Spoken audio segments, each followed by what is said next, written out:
কি ভাবছেন বন্ধুরা, এটা কদম ফুল? না গো, এটা কদম ফুল না, এটা চিকেন রাইস ডাম্পলিং। তো কি কি লাগবে চলেন দেখে নিই। প্রথমেই লাগবে হাড় ছাড়া কিছু চিকেন কিউব। আর আধা ঘন্টা আগে আমি বাসমতি চাল ভিজিয়ে রেখেছিলাম, তবে পোলার চাল দিয়েও কিন্তু এটা হবে। আর রাইস কুকারে আমি পানি গরম করতে বসিয়ে দিলাম, কারণ ভাপে আমরা এটাকে সিদ্ধ করব। আর রাইস কুকারের সঙ্গে যে প্যান থাকে ছিদ্রযুক্ত, সেটার গায়ে একটু তেল মাখিয়ে নিচ্ছি। এবার ব্লেন্ডারে আমরা কিউবগুলোকে, অর্থাৎ চিকেন কিউবগুলোকে দিয়ে দিচ্ছি। আমাদের লাগবে একটা মিহি কিমা। তো কিমা করে নিয়ে আসছি। এই যে আমাদের কিমা করা হয়ে গিয়েছে, এই যে দেখতে এরকম। এখন এটাকে অন্য একটা পাত্রে তুলে নিচ্ছি। আর সেই যে চাল ভিজিয়ে রেখেছিলাম সেটাকে ছেঁকে তুলে নিয়েছি আমি। কোনো পানি থাকা যাবে না, একদম ঝরঝরে হতে হবে। তো এবার আমরা চিকেনের মধ্যে সব মশলা দিয়ে দিচ্ছি। প্রথমে দিয়েছি সয়া সস, তারপর লবণ, কাঁচামরিচের কুচি, জিরা ধনিয়ার গুঁড়া, 1 চামচ লেবুর রস, আদা রসুনের পেস্ট।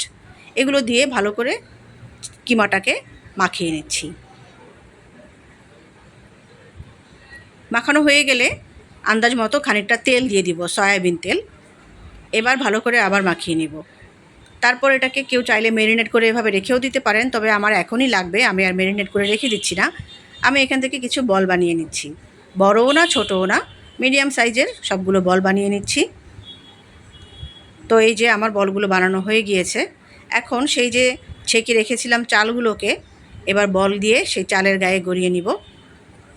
তো এই দেখেন, দেখেই বুঝতে পারছেন, বলগুলোকে আমি কোট করে নিচ্ছি চাল দিয়ে, যাতে চালগুলো ভালো করে বলের গায়ে লেগে যায়। তারপর একটা একটা করে সবগুলো বল এইভাবে বানিয়ে চালের মধ্যে গড়িয়ে সেই যে ছিদ্রযুক্ত প্যান সেটার মধ্যে একটা একটা করে বসিয়ে দিব। তবে একটু ফাঁকা ফাঁকা করে বসাবো, কারণ এগুলো ফুলে কিন্তু দ্বিগুণ হয়ে যাবে। তাই একটু স্পেস রেখে সবগুলো বল বসাবো। তারপরে সেই যে ভাপ উঠে গেছে প্যানে, রাইস কুকারে সেখানে বসিয়ে দিয়েছিলাম।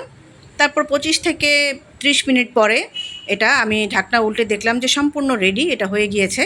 তো সাবধানে আমি একটা একটা করে তুলে নিচ্ছি। আমাদের রাইস ডাম্পলিং একদম রেডি। এটা যে খেতে কতটা মজা সেটা না খেলে কিন্তু আপনারা বুঝবেন না। তো দেখার সৌন্দর্যের জন্য আমি একটু সস দিয়েছি উপরে। তো যে কেউ এটা কিন্তু বানিয়ে নিতে পারেন, খেয়ে আমার কথা বিশ্বাস না হলে দেখতে পারেন। তো আল্লাহ হাফেজ।